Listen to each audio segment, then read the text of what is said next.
আবারও ভারতের অরুণাচল প্রদেশে চীনা আগ্রাসন শুরু। স্পর্শকাতর সেভেন সিস্টার্সের অরুণাচল সীমান্তে চীন হেলিপোর্ট তৈরি করেছে, যার উপগ্রহ চিত্র ইতিমধ্যে প্রকাশ্যে এসেছে। এর ফলে ইন্দো চীন সীমান্ত বরাবর প্রত্যন্ত অঞ্চলে লাল ফৌজকে দ্রুত সামরিক সরঞ্জাম পৌঁছে দেওয়ার কাজ সহজ হবে বলে মনে করা হচ্ছে, যার ফলে কৌশলগত দিক থেকে অস্বস্তিতে পড়ছে ভারতীয় সেনা। আর এ কারণেই চাপে রয়েছে নয়াদিল্লি। কি করবে এখন ভারত? বিস্তারিত জানতে চোখ রাখুন প্রতিবেদনে। প্রাচীনকাল থেকেই ভারতের সুদীর্ঘ ইতিহাস রয়েছে, আর তাই তো ভারত শুধু দেশ হিসাবে নয়, উপমহাদেশ হিসাবে আত্মপ্রকাশ করেছে। নানা ধর্ম, বর্ণ, প্রথা, হাজার বছরের ভিন্ন ভিন্ন সংস্কৃতি নিয়ে বিশ্ব ইতিহাসের অনিবার্য পাঠ হচ্ছে ভারত। ভৌগোলিক আয়তনের বিচারে এটি দক্ষিণ এশিয়ার বৃহত্তম এবং বিশ্বের সপ্তম বৃহত্তম রাষ্ট্র। দেশটি ৩২,৮৭,২৬৩ বর্গ কিলোমিটার জুড়ে অবস্থান করছে। অন্যদিকে জনসংখ্যার বিচারে ভারত বিশ্বের সর্বাধিক জনবহুল দেশও। বিশ্বের অন্যতম বড় অর্থনৈতিক দেশগুলোর মধ্যে ভারত একটি। ভারত বিশ্বের সবচেয়ে বড় গণতান্ত্রিক রাষ্ট্র বটে। অন্যদিকে চীন, সংক্ষেপে যাকে গণচীন বলা হয়, পূর্ব এশিয়ার রাষ্ট্র এই চীন। ১৪২ কোটি জনসংখ্যার দেশটি ভারতের পরে বিশ্বের দ্বিতীয় এবং জনবহুল রাষ্ট্র। রাজধানী বেইজিং। আর এই গণচীনের শাসনের আওতায় পড়েছে ২২টি এবং একটি অধীন প্রদেশ, যার মধ্যে তাইওয়ান প্রদেশ অন্তর্ভুক্ত। এছাড়া ৫টি স্বায়ত্তশাসিত অঞ্চল, ৪টি কেন্দ্রশাসিত পৌরসভা। দেশটির আয়তন প্রায় ৯৬ লাখ বর্গ কিলোমিটার। স্থলভূমির আয়তনের দিক থেকে এটি বিশ্বের তৃতীয় বা চতুর্থ বৃহত্তম রাষ্ট্র। সামগ্রিক আয়তনের বিচারে ও পরিমাপের পদ্ধতি বেতে এটি বিশ্বের তৃতীয় ও চতুর্থ বৃহত্তম এলাকা। চীন বিশ্বের একটি বৃহৎ শক্তি এবং এশিয়া মহাদেশের একটি প্রধান আঞ্চলিক শক্তি হিসেবে বিবেচিত। বাংলাদেশের প্রতিবেশী রাষ্ট্র ভারত ২৮টি রাজ্যে বিভক্ত। এর মধ্যে ৭টি রাজ্যের অবস্থান ভারতে উত্তর পূর্ব দিকে, যেখানে চীন, বাংলাদেশ এবং মিয়ানমারের সীমান্ত রয়েছে। এই ৭টি রাজ্যকে একসঙ্গে বলা হয় সেভেন সিস্টার্স বা ৭ বোন। একটু মজা করে বললে ৭ বোনের রাজ্য বলা যেতে পারে।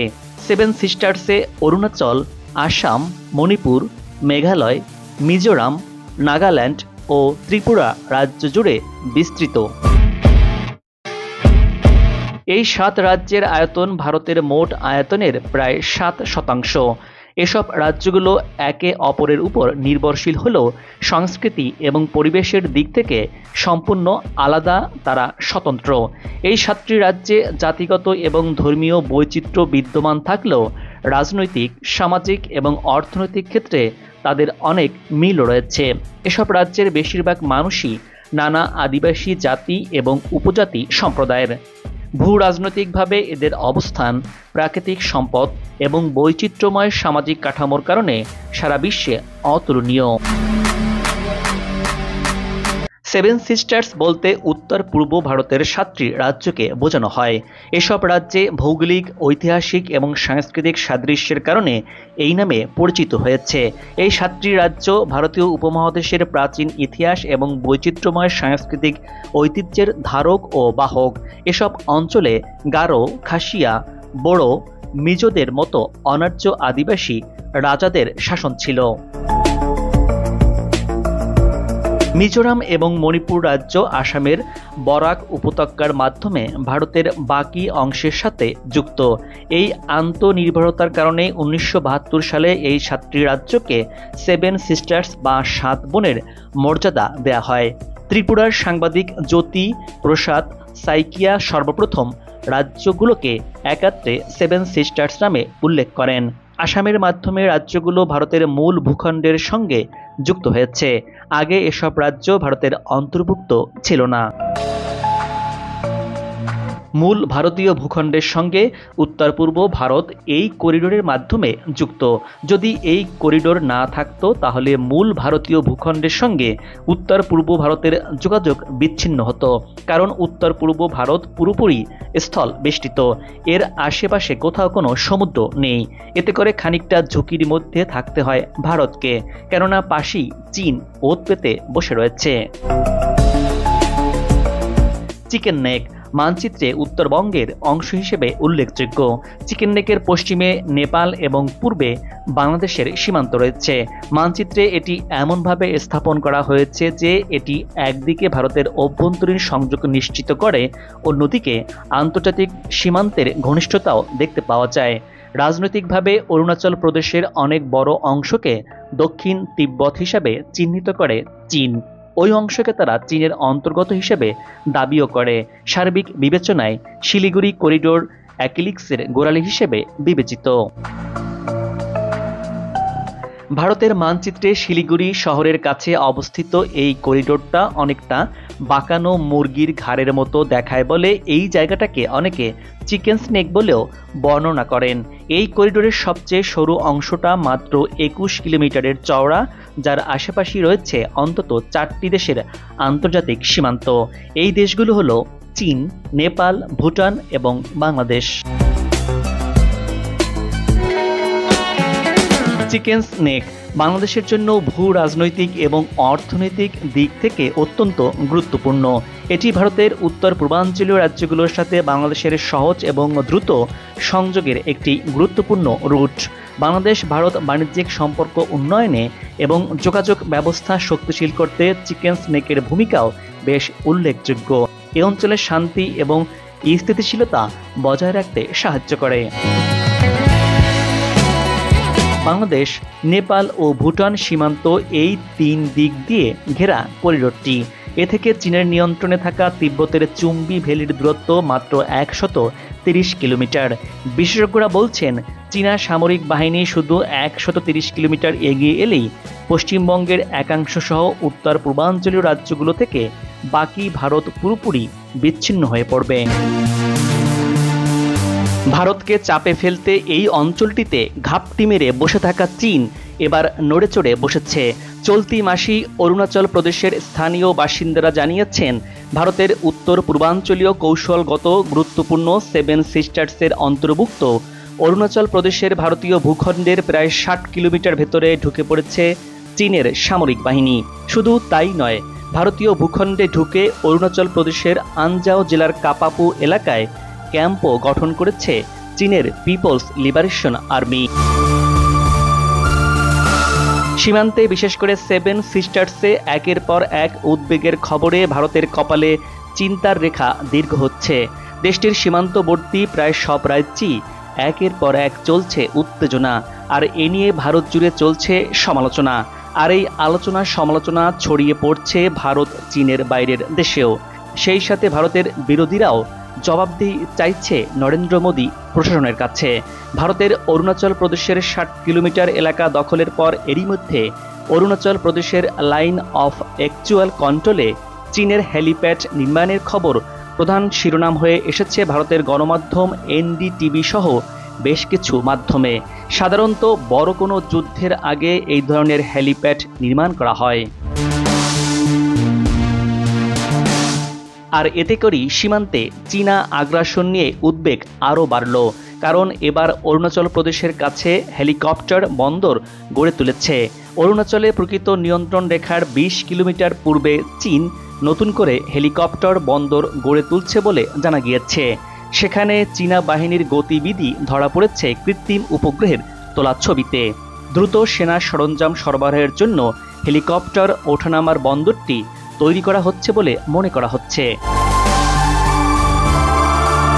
সম্প্রতি চীন অরুণাচলের 60 কিলোমিটার জায়গা দখল করে নিয়েছে বলে গণমাধ্যমে উঠে এসেছে। ম্যাক্সা টেকনোলজিস এর কৃত্রিম উপগ্রহের তোলা ছবিতে অরুণাচল সীমান্তে হ্যালিপোর্ট তৈরির বিষয়টি ধরা পড়েছে। তিব্বতের স্বায়ত্তশাসিত অঞ্চলের অন্তর্গত গোংরি-গাবু চু নদীর তীরে নিংচি এলাকায় হেলিপোর্টটি তৈরি হচ্ছে। ওই এলাকা চীন ভূখণ্ডের মধ্যেই পড়ে। ওই জমির উপর দখল নেই ভারতের। কিন্তু যেভাবে ভারতের ঘাড়ে নিঃশ্বাস ফেলছে চীন, তাতে উদ্বেগ যেন বাড়ছে ভারতের। কৃত্রিম উপগ্রহের তোলা ছবি এবং সেই সংক্রান্ত তথ্য খতিয়ে দেখা গিয়েছে 2023 সালের 1 ডিসেম্বর পর্যন্ত ওই এলাকায় কোনো নির্মাণ কাজ চলছিল না। হঠাৎ করেই সেখানে হেলিপোর্ট তৈরির কাজ শুরু হয়েছে। 31 ডিসেম্বরের ছবিতে নির্মাণের জন্য জায়গা পরিষ্কার করতে দেখা গিয়েছে। এরপর সোমবার 16 সেপ্টেম্বর ম্যাক্সারের কৃত্রিম উপগ্রহের তোলা ছবিতে দেখা যায় নির্মাণ কাজ অনেক দূর এরই মধ্যে এগিয়ে গিয়েছে।